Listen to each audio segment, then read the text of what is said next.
When you have hundreds of creative ideas whirling around your brain, a to-do list that's a mile long, and a calendar that's overscheduled for the foreseeable future, you have a recipe for overwhelm, and you're not alone.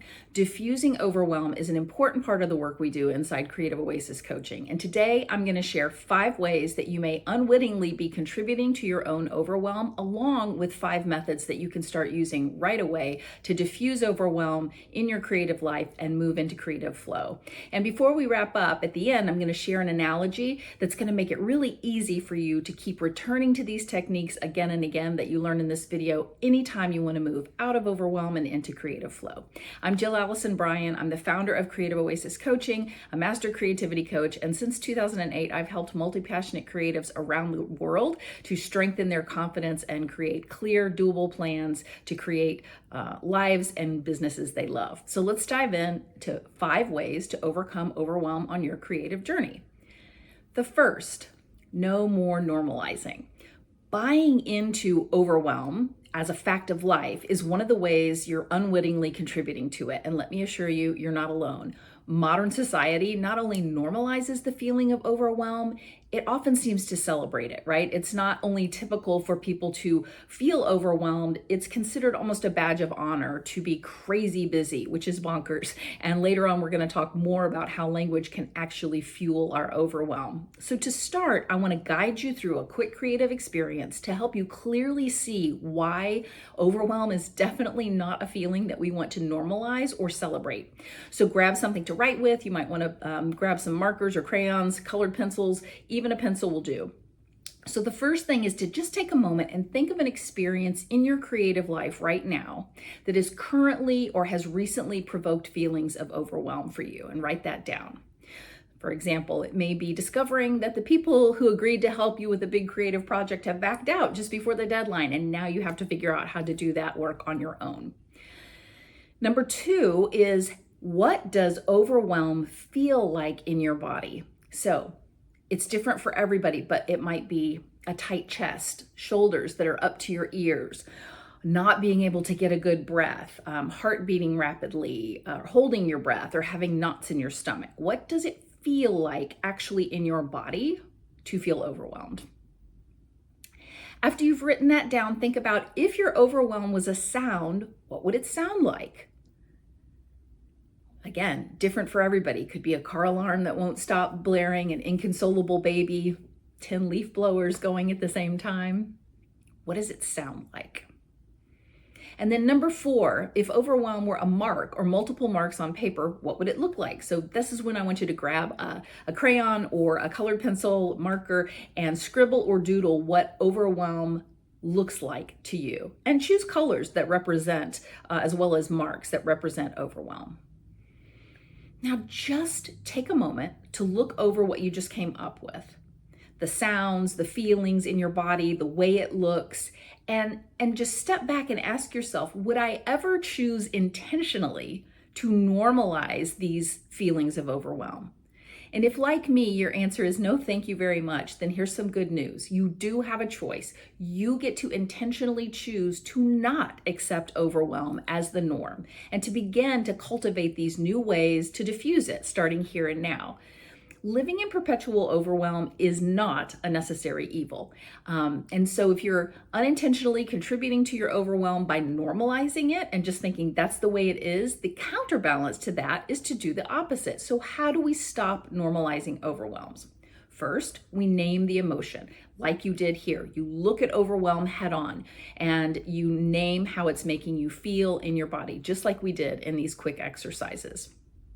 Second, you give yourself permission to say, I don't want this. I will not normalize this. So rather than doing what most people do, which is just to go about their day dealing with the overwhelm, feeling it, maybe complaining about it, maybe feeling drained by it, we're going to stop and say, I am feeling overwhelmed right now. I know this because I know how it feels in my body. I know how it sounds in my mind. I know what it looks like in my brain. And second, I'm going to give myself permission to say, I don't want this. I will not normalize this. And then third is to take intentional steps to diffuse it, which we're going to go into further in the next few steps. So you've already begun the process today simply by being here, simply by knowing and exploring that there are different ways to process when we have a lot going on that don't mean slipping into and staying stuck in overwhelm. The second piece of this, the second way, I'll call this decisions. We contribute to our overwhelm by giving in to indecision. Now, this is a common issue, especially for multi-passionate creatives who have a lot of ideas, a lot of projects whirling around in your brain at all stages of development, from that initial spark through to completion. I call that the idea tornado. And when that is the case, it can feel extremely difficult to choose where to focus your time and attention. Which idea should you pick? Which action should you take? And having dozens, which can feel like hundreds of creative ideas calling to you and trying to get your attention, can start to wear you down and overwhelm you. This can lead directly to procrastination. I can't choose, so I won't start. Perfectionism. I don't know which one is the very best idea, so I won't choose any of them. And inner critic voices, like, who do you think you are to even be able to pull off all these ideas? Give me a break, so you don't start. The simple solution is to make a decision.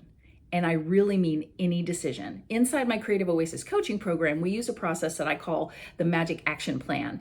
And we use it on a weekly or daily basis in order to help us to make decisions. And you can learn more about that in detail using the Creative Oasis Blueprint, which is my on-demand mini course, and I'll put the link below. But right now, I'm going to share a piece of that Magic Action Plan, which is a process that I call Download, Decide, Do. And here's how you can use Download, Decide, Do to start diffusing overwhelm right now. Step 1, download. Set a timer for 60 seconds and do a creative idea download. All the ideas that you currently have whirling around in your mind at this particular moment. This is a great way to get it out of your head and onto paper. 2, decide.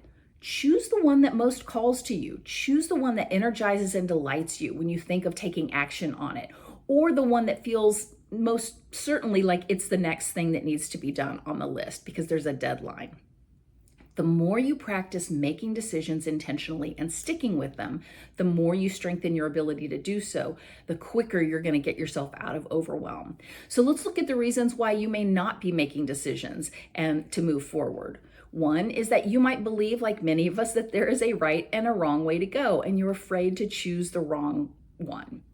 Now, 99% of the time, especially in our creative careers, this is simply not the case. There are usually a myriad of ways that we can solve a problem or create something that we want to create, and not one single correct way. So choosing anything and just beginning is a way to start. Another reason you might not be making decisions is that you think that when you choose one of these, like, hundreds of ideas that are calling to you, that you're saying no to everything else forever. And you don't want to say no to everything else forever, so you don't say yes to anything now. Again, this is kind of an all or nothing thinking, and it can even be a subtle non-choice. You don't even realize that the reason that you're not making the choices or the decisions is because you're afraid you're never going to get back to these other ones. So simply having a place to put those other ideas, I call that my future someday maybe list, so we know where they live, is a great way to start. And then choose one. Practice showing up for the one idea that you have chosen and believing that that is the right decision for you to make. It's a great way to start strengthening your confidence and building good creative habits. The third reason you might not be making decisions as quickly as you'd like to is because you don't trust yourself, because maybe you've made decisions in the past that didn't turn out the way that you want them to. But here's the thing, our brain wants to default to that because it wants to keep us safe. I know that you're an adult human who has made thousands of good decisions and choices over your life to get to where you are today. And so slowing down just for a moment and coming up with a list of all the great decisions you've ever made can be a way to remind your brain and remind yourself that yes, you can make decisions, you can be trusted to make decisions. And in fact, making decisions is one of the most quick ways to get out of overwhelm, and a skill that is so empowering and something that we really can strengthen like a muscle. Now, part 3 of download, decide, do, you downloaded all your ideas that were, whirling around your head. Then you decided which one you're going to focus on next. Step 3 is do. And what I mean by do is to make the steps that you're about to do delightfully doable. Come up with a list of all the steps that you are going to need to or want to or get to take in order to make the idea or the action that you've just chosen, bring it to fruition.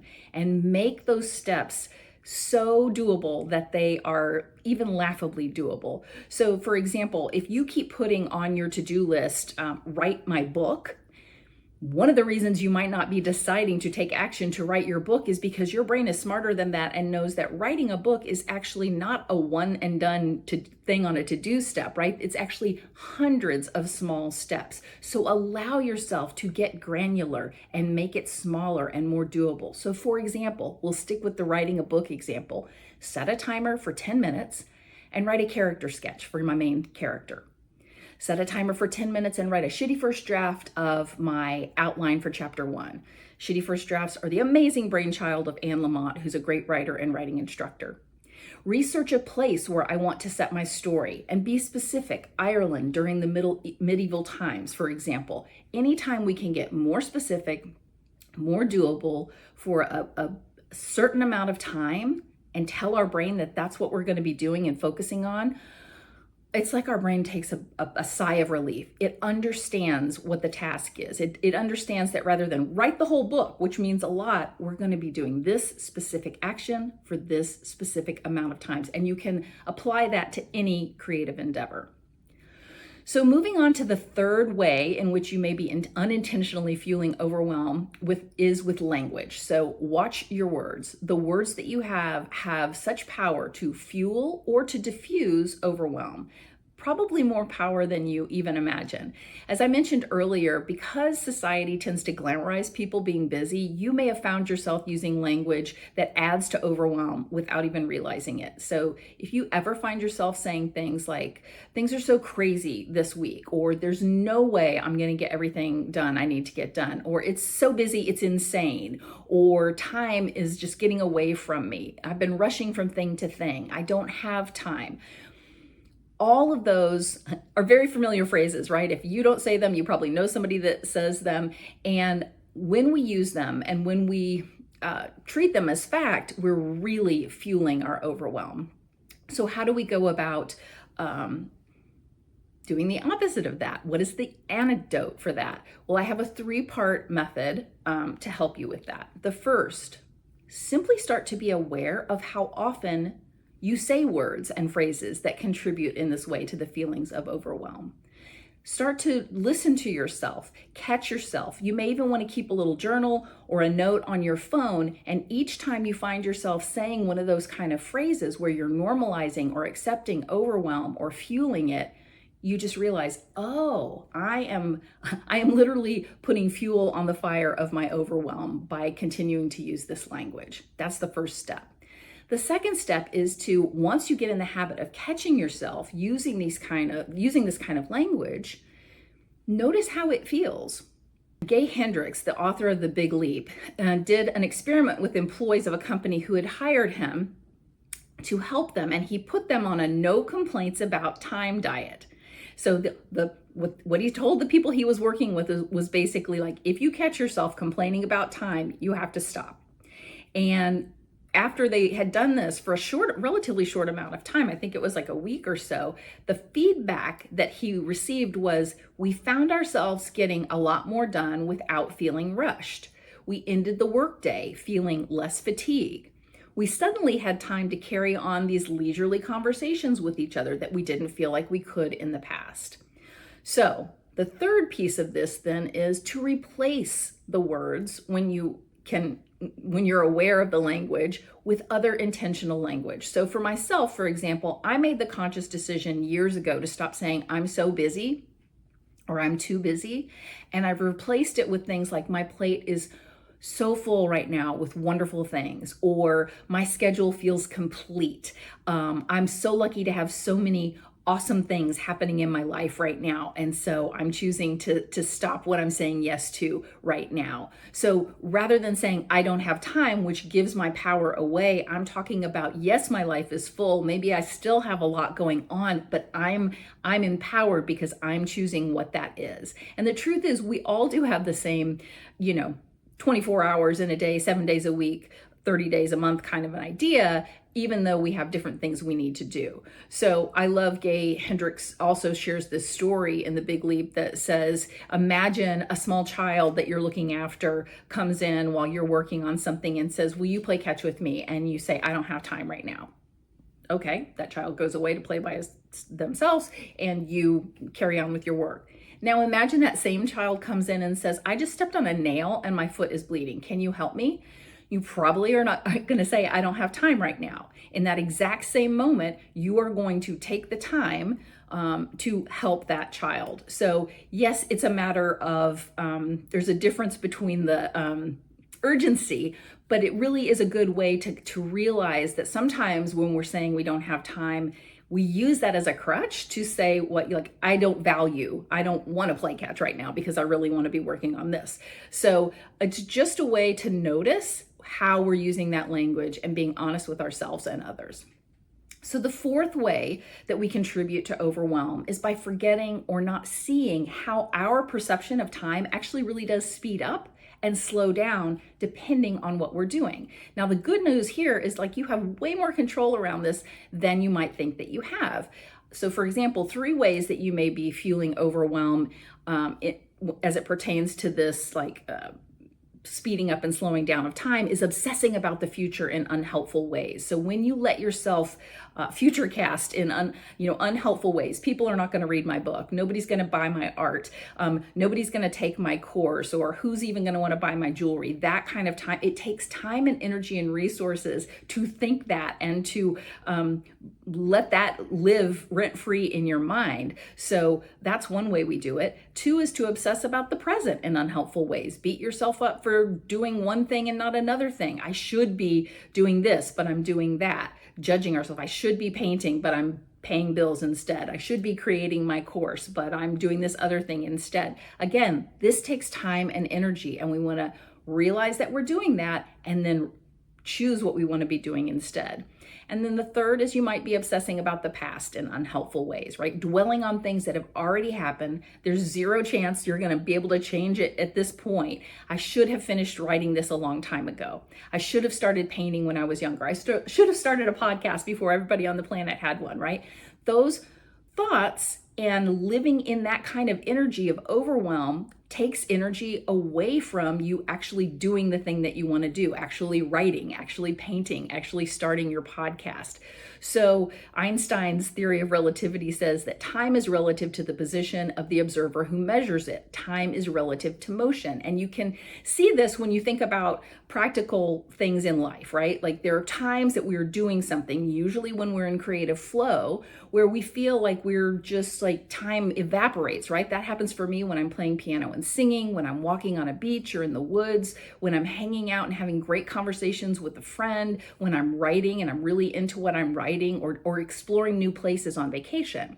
Now, the other thing is that there's the opposite of that. When time grinds to a halt, sitting on a runway that the flight was supposed to take off 45 minutes ago, time seems to really slow down, waiting to hear back about medical results, right? These are often experiences that we don't enjoy or maybe even dread, and it makes time seem like it's going very, very slowly. So just even realizing that we can kind of play with this dynamic of time, of speeding it up and slowing it down by bringing things in that we enjoy to help us enjoy the time that we have is really possible. I remember when I first read Peace is Every Step by Thich Nhat Hanh, and he said that even washing our hands or washing the dishes can be an act of meditation when we do it mindfully. It really is available to us to create a Zen-like meditative experience, even when we're not sitting on a mat and meditating. And this has had a really huge impact on me and my ability to shift from overwhelm into the present moment. Another way we can practice doing this is literally slowing down. if you're in a hurry, you tend to hurry. And that's when we make mistakes and we can get, discombobulated, right? When we literally slow down as much as possible, maybe even half time, slowing our breath down, slowing our actions down, slowing our words down, our heart rate starts to slow down, and we can really play with this perception of I have enough time. And connecting with your senses is another great way to do this, like to that be here now opportunity. So listing 5 things that you can see in the moment, naming 4 things that you can hear, 3 things that you can feel, 2 things that you can smell, and 1 thing that you can taste is a great way to very quickly be here now and move from that overwhelm of all the possibilities and all the things around you to what is actually happening right here and now. So number 5 is to practice being gentle and kind to yourself. Viewing our relationship to overwhelm as something that we can actually practice shifting is such an important step. It is a practice. It's like yoga is a practice. We can learn to do it. We can fail. We can do it better the next time. And I love having visual reminders for the fact that we can change our relationship to overwhelm and to time. And one of my favorite creative methods for creating reminders is writing haiku, because it's creative, it's quick, anybody can do it. You don't need to be able to be a great writer or even, be able to rhyme, anything like that. Just following the haiku outline, which is 3 lines. The first line has 5 syllables, the second line has 7 syllables, and the third line has 5 syllables. And think about all the things that you just learned during this video and write yourself a quick haiku, an overcoming overwhelm haiku that you can put on a sticky note or you can put on your phone and you can return back to. And you can pause this video and write that really quickly if you like. I'll share mine with you, which is, I'll do what I want. I have all the time I need to do what I want. It just kind of reinforces this idea that slowing down and honoring my time and giving myself the time that I want and being in the energy of the time that I want, the way I want, is possible. You could also create a visual reminder for yourself. I've got a piece of art that I'm looking at over here in my creative room that an artist that I love, embroidered, that just says breathe. And when I look at it, I remember to slow down and take a breath, and that helps to diffuse the overwhelm. So finally, at the top of this video, I told you that there's an image I'm just going to share to help you come back to these 5 ways to overcome overwhelm that we covered today. It's one of my favorite analogies. I come back to it personally again and again, and I use it with my clients again and again too. And that is to imagine that each of your thoughts is a rubber band, and that as you put all these thoughts together, all the thoughts that are whirling around in your brain, and they become this massive rubber band ball. A rubber band ball, if you've ever seen one, it's thick and it's dense, and you don't know where one rubber band starts and the other one ends, and you can't see through it, and it's heavy. That is the way our thoughts are when we let them all combine together like that into a big rubber band ball of overwhelm. But when you take one rubber band off the rubber band ball, one thought out of that conglomeration of ideas and overwhelm calling to you, you can easily work with that one thought or that one action or that one rubber band. You can pull it, you can pop it across the room, you can bend it in half, you can tie it in a knot and make 2 rubber bands out of it. So the idea is just to remember that when you're feeling overwhelmed and all of those thoughts and ideas and possibilities have merged together into this dense rubber band ball, slowing down and taking off one rubber band, one thought at a time, and working with that is such a helpful way to remember that we have that power to slow down and intentionally spend our time and energy and our creativity in a way that feels not overwhelming, but more like creative flow. You may actually want to keep a rubber band ball or a small ball or bowl or jar filled with rubber bands to remind you of that. And even physically taking one out when you are physically or when you are deciding which idea or which action you want to focus on next, can be really helpful. So let me know in the comments which of these methods resonated with you. Be sure to tag me if you have any follow-up questions. And for those ready to go deeper and learn more about Creative Oasis coaching tools and techniques, your next step would be to sign up for the Creative Oasis Blueprint. This is my $17 on-demand course. It walks you through the exact process that I use myself to turn my creative passions into my dream career. I use them with my clients. And whether you're starting a next chapter that you love, or pivoting your creative career, or growing your creative career, you're going to find what you need inside the Creative Oasis Blueprint. You can also check out the Creative Oasis Shift to learn how I've created some of my most satisfying creative successes and joy in my life, from my solo CD release to building my part-time creative career into a full-time mortgage-paying career over the last few years. So until next time, I'll leave you with my philosophy, which is this: when you say yes to your creative callings, you become a happier, healthier, more fulfilled human, and the world becomes a better, brighter place. All right, see you in the next one. Bye.